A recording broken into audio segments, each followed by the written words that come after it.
네, 오늘 시장에 대해서 자세한 점검 들어보겠습니다. 오늘장 전략 현대증권의 류용석 팀장입니다. 안녕하세요. 네, 안녕하십니까. 네, 먼저 지수대에 대해서 여쭤보고 싶은데 일단 1930선에서 반등이 나오면서 1950선까지 지금 올라오고 있는 상황입니다. 1930선은 그렇다면은 단기적인 바닥으로 봐도 되겠습니까? 어떻게 생각하세요? 예, 한 2년 동안 우리 증시가 PBR 1.0배 수준에서 단기적인 저점이 형성된 경우가 여러 차례 있었는데요. 이번에 해당되는 PBR 1.0배 수준은 1920선 정도로 추정을 하고 있습니다.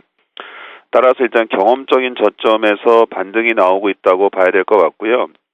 특히 오늘 반등 자체가 그동안 이슈가 됐던 테이퍼링 속도를 이전에 그 컨센서스로 회귀시키는 그런 지표들이 나왔다는 측면에서 보면은 온건한 테이퍼링이라는 원점 회귀에 대한 주가 반응이라고 본다면 일종의 바닥 형성 후 단기 반등 형태가 맞다고 보고 있습니다. 다만 이제 안도랠리의 성격까지 확장될지 여부는 좀 더 지켜봐야겠는데요. 안도랠리 연장을 위해서는 이런 테이퍼링 속도 조절 외에도 중국의 성장 둔화가 다시 성장으로 가는 경로로 가던가 아니면 실적 부담을 선반영하고 실적에 대한 기대가 재차 형성되거나 또는 외국인들이 전격적으로 한국 시장에 매수를 확인해주는 과정인데요. 아직 중국 성장과 실적, 외국인 시각 변화가 동반되지 않고 있기 때문에 일단은 안도랠리류의 전환이라기보다는 단기 반등 형성 위에 나타나는 일종의 기술적 반등으로 해석하는 것이 맞다 이렇게 보고 있습니다.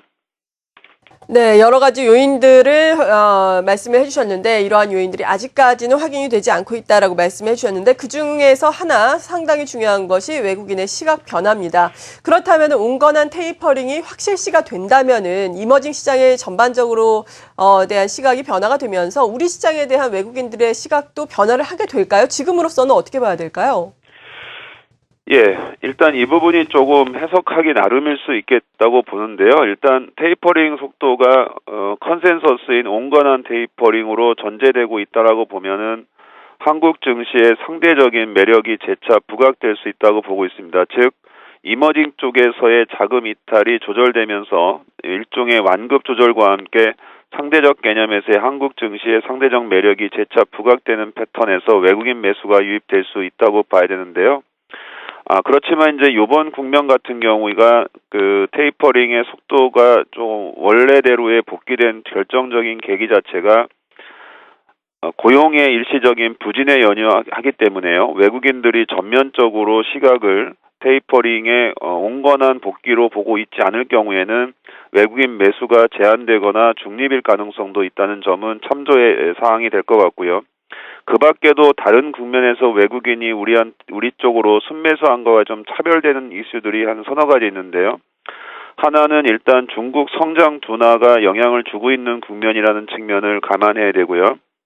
또 하나는 2월 중순까지는 국내 실적과 관련해서 삼성전자의 영향력이 계속 부각될 수 있는 측면이 있어 펀더멘탈한 실적에 대한 우려가 좀 상존하는 기간이라는 측면, 그리고 통화정책 변경이 미뤄질 수 있는 측면들이 혼재되어 있기 때문에 과거에 비교해서 형태상으로는 속도 조절 속에 이머징 속도 조절 속에 외국인 매수의 전환 가능성이지만 재반 요건을 감안해 보면 외국인의 전환 가능성은 상대적으로는 조금 적어 있는 편이기 때문에요. 추후 지수 변동과 관련해서 외국인의 매수 전환 포인트는 굉장히 중요하다고 이렇게 볼 수 있겠습니다. 네, 그러니까 단기적으로 바닥일 수는 있겠지만 외국인이 매수 전환을 하게 될지는 우리가 추후에 지켜봐야 한다. 이 부분이 상당히 중요한 포인트가 될 것이다라는 말씀이신데 그렇다면은 지금 뭐 바닥권에서 약간 올라오고 있는 증시 수준에서는 어떤 전략이 필요할까요?